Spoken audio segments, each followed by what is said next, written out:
I tell people that I teach thinking, one of the questions people ask that, oh, is it like critical thinking? No.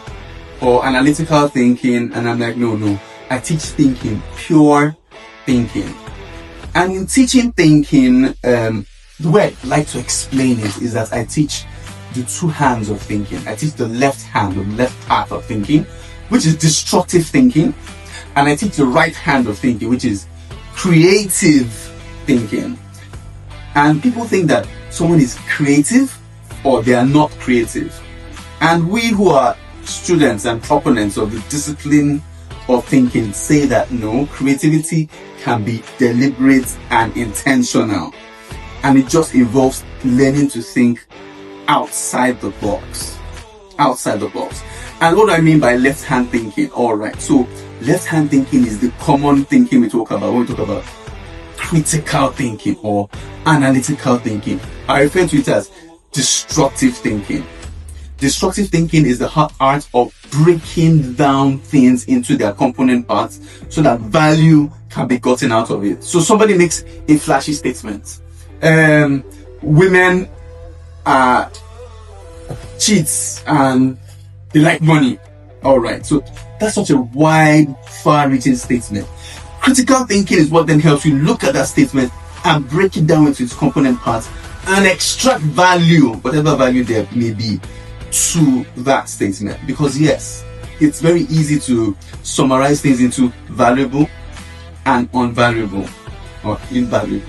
Not invaluable, unvaluable. And so, at its best, critical thinking is about bringing out the angel in the stone.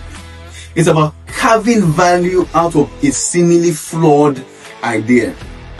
The story is told of Michelangelo, who was trying to redecorate the chapel, the Sistine Chapel, if I recollect correctly.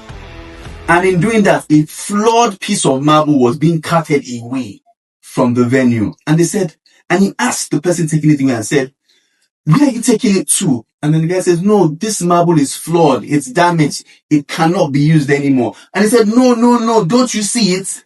I see the angel in the stone.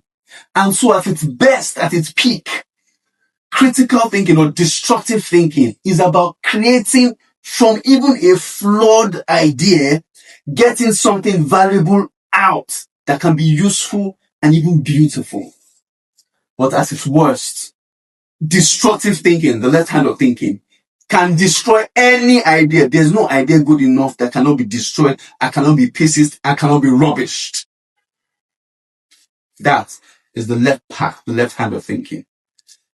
Creative thinking, however, requires a different mental mode. It's not about breaking down. It's about building up. It's about taking component parts of different things and weaving from them something beautiful, something useful as well. And that can be done intentionally, even if you're not necessarily gifted or talented at that art.